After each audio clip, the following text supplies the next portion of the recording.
मेरे सभी सम्मानित मदरसा आधुनिकरण शिक्षक साथियों को मेरा नमस्कार। मैं पंकज मिश्रा, मदरसा आधुनिक शिक्षक। दोस्तों, जैसा कि आप जानते हैं कि मदरसा आधुनिकरण शिक्षकों की समस्या इस समय काफ़ी गंभीर विषय बना हुआ है और इसको हल्के में लेना मदरसा आधुनिकरण शिक्षकों का अपमान जैसा है। कुछ लोग मजाक उड़ा रहे हैं, उनको मजाक उड़ाने दीजिए। लेकिन दोस्तों, आज बहुत मेन टॉपिक पे मैं ये वीडियो संदेश लेकर के आया हूँ। 2 दिन मैंने वीडियो संदेश नहीं बनाया था, लेकिन फिर जान नहीं बच पाई हमारी। कई फ़ोन आ गए हमारे पास, कई मैसेज आ गए कि अपना वीडियो बनाइए आप, इसलिए मैं फिर वीडियो संदेश लेके आया हूँ दोस्तों। क्योंकि हमें ये ऊर्जा आप लोग देते हैं वीडियो संदेश बनाने के लिए। कभी कभी मैं भी नर्वस हो जाता हूँ भाई, मैं भी इंसान हूँ, और जब लोगों का कमेंट देखता हूँ और उनकी बातें सुनता हूँ तो कहीं ना कहीं मुझे भी नर्वसता होती है। मैं भी एक इंसान हूँ, कितना भी इग्नोर करो, लेकिन जब एकांत में बैठो तो उस कमेंट का जब मतलब निकाला जाए दोस्त, तो बड़ी तकलीफ होती है मन को। लेकिन खैर छोड़िए वो सब बात। आज मैं आपको बताना चाहता हूँ बकाये को लेकर के और स्कीम को लेकर के। इस पे आपसे आज मुझे चर्चा करनी है। और आप लोग जानते हैं कि इस समय उत्तर प्रदेश में विधानसभा का उपचुनाव का दौर चल रहा है। जितने भी नेता हैं, मंत्री हैं, वो अपने अपने क्षेत्र में इस समय चुनाव में व्यस्त हैं। इसके वजह से इस समय किसी से मिल पाना थोड़ा मुश्किल होता है, लेकिन जिससे उनकी फ़ोन से वार्ता हो सकती है, उनसे बात होती रहती है और उनसे सूचनाएं मिलती रहती हैं। दोस्तों, आपने आज एक वीडियो देखा होगा, मैंने अपने चैनल में भी डाला है, फ़हीम अंसारी साहब का। उनकी बातें आप लोगों ने सुनी होगी और उस बातों से आपने उसका सार भी निकाला होगा, मैं जानता हूं।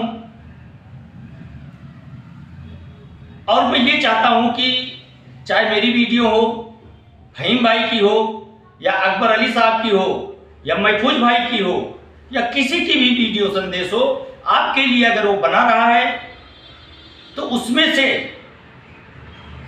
आप उस वीडियो को पूरा देखें। और देखने के बाद, जैसे मुहावरा कहा गया है कि सार सार को कह रहे थोथा दिए उड़ाए, तो जो आपके मतलब की चीजें हैं उसको आप अपने अंदर बैठा लीजिए, उसको ग्रहण कीजिए, और जो आपके समझ से बाहर हो उस पर गलत कमेंट ना करें। हो सकता है कि वो बातें आपके समझ में ना आई हो और उसके कहने का तात्पर्य कुछ और रहा हो, और आपने सुना और सुन करके उसका अर्थ कुछ और लगा लिया हो। इसलिए वीडियो क्रिएटर को दोष ना दे करके उस पर गहन मंथन और चिंतन करने की आवश्यकता है मेरे भाई। अगर वो बात समझ में नहीं आती है तो वीडियो बनाने वाले लोगों से आपके पास उनका कांटेक्ट नंबर रहता है, उनसे आप तुरंत फोन करके पूछ सकते हो और कमेंट करके पूछ सकते हो कि इसका मतलब मैं नहीं समझ पाया, मुझे आप बता दीजिए। ये अच्छा रहेगा आपके लिए और उसके लिए भी अच्छा रहेगा। लेकिन अगर उस पर आप उसको गाली दे करके लिखोगे भाई, तो तकलीफ होती है। क्योंकि उसकी वीडियो जो है, कोई ज़रूरी नहीं है कि केवल कुछ ही लोग देखते हों, कुछ बाहर के लोग भी देखते होंगे और वो अपने मन में क्या सोचते होंगे जब आपके कमेंट को देखते हैं तो। और कमेंट का सिस्टम हम लोगों ने इसलिए खोल रखा है कि जो हमारे शिक्षक साथी हैं, जिनके लिए मैं वीडियो संदेश बना रहा हूं, उनकी बातों को हम लोग जानना चाहते हैं कि अगर उनसे बात नहीं हो पा रही तो वो अपने कमेंट के माध्यम से अपनी सूचना पहुंचा सकते हैं।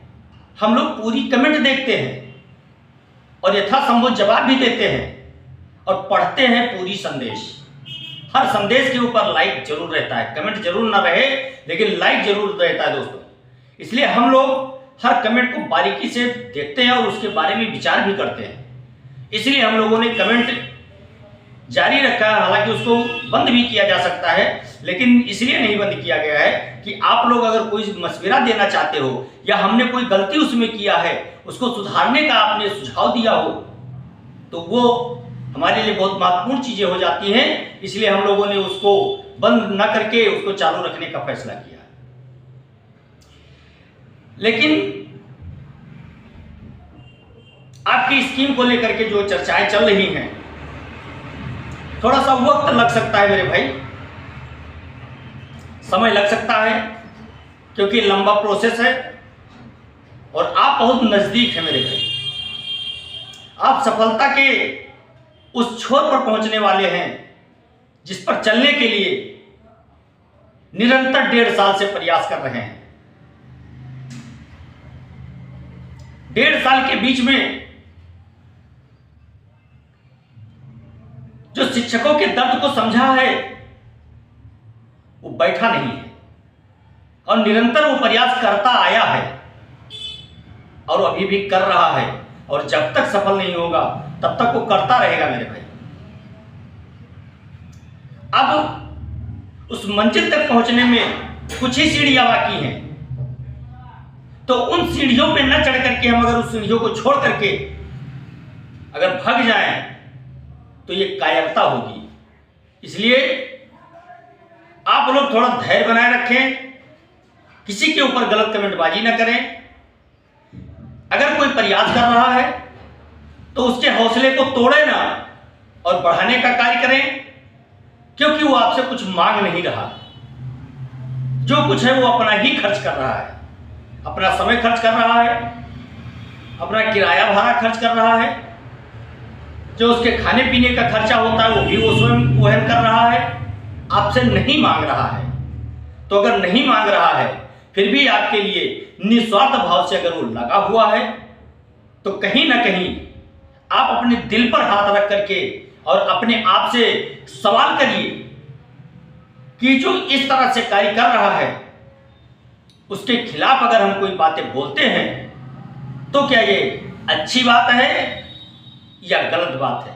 मैं जानता हूं कि आप लोग समझदार हैं, आशावादी हैं और संघर्षशील भी हैं, लेकिन कुछ लोगों के कहने से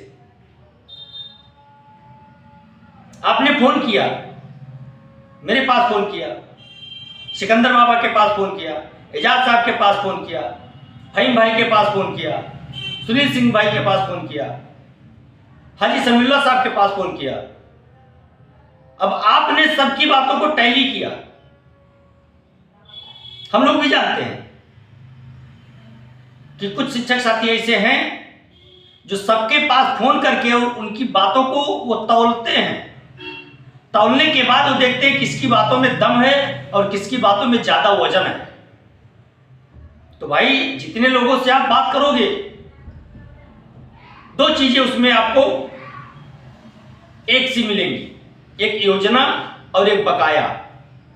ये दो चीजें सभी लोग वही बताएंगे, जो पंकज मिश्रा बता रहा है, जो सिकंदर बाबा बता रहे हैं, वही समीउल्लाह साहब भी बताएंगे, वही एजाज साहब भी बताएंगे, यानी वही सभी लोग बताएंगे।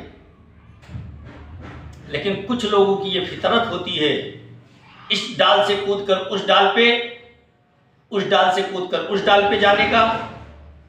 खैर उनका मसला है,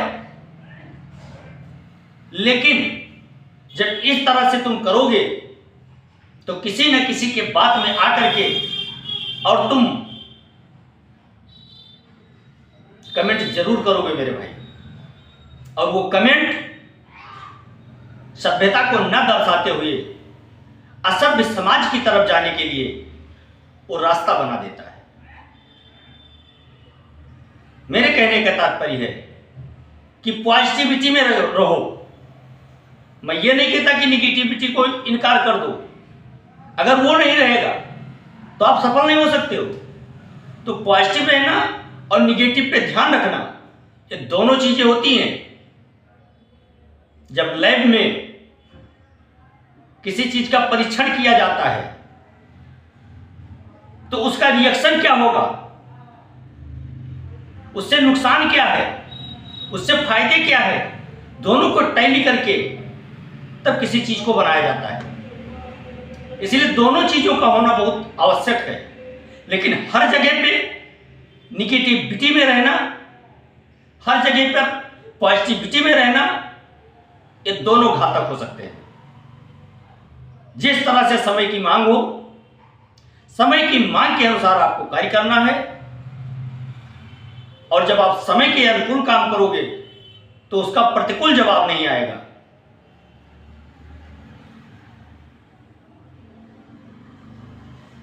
एक चीज आप जान लीजिए कि मदरसा आधुनिकीकरण शिक्षक भली भांति लड़ना जानता है और कैसे लड़ना है वो भी जानता है, और उसके अंदर इतनी ताकत है कि वो लड़ करके भी अपनी सारी समस्याओं का समाधान करा सकता है। लेकिन जब वो मन बनाता है लड़ाई करने का, मैं ये नहीं कह रहा हूं लड़ाई करने का मतलब ये नहीं कि आप लाठी लेकर के तलवार लेकर के पहुंच जाओ और लड़ाई हो गया। लड़ाई कई मायने में लड़ी जाती है। एक लड़ाई आप लड़ रहे हैं जो सोशल मीडिया पे लड़ रहे हैं,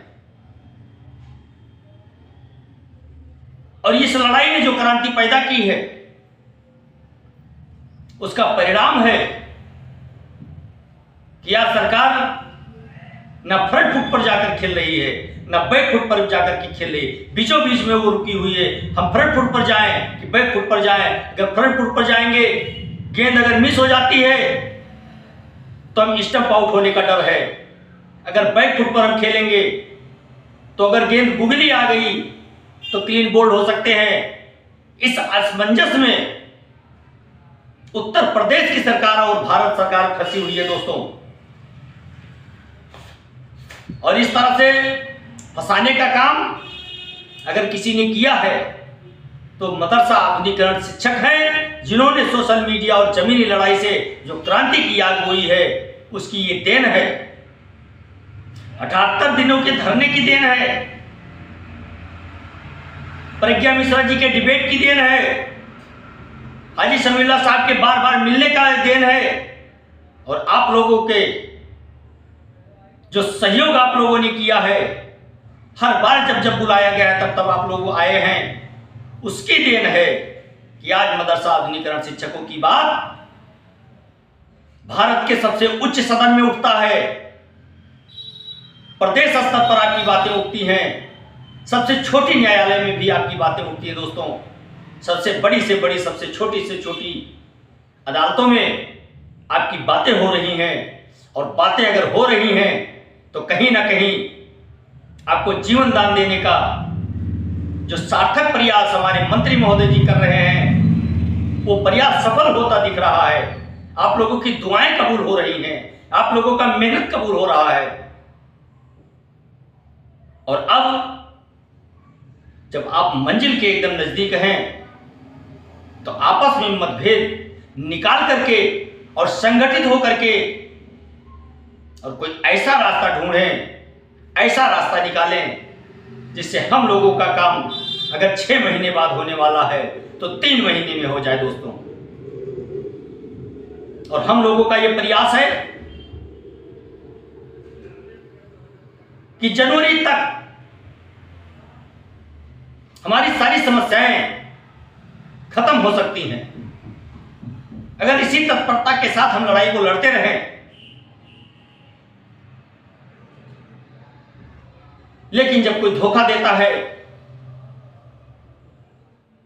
जिस तरह से बहराइच, बलरामपुर, श्रावस्ती और कुछ गोंडा के शिक्षक के द्वारा जो रिट डाला गया था लखनऊ बेंच पर, उन शिक्षक साथियों के साथ बहुत बड़ा धोखा हो रहा है। और ये धोखा आने वाले कुछ ही दिनों में एकदम क्लियर हो जाएगा दोस्तों।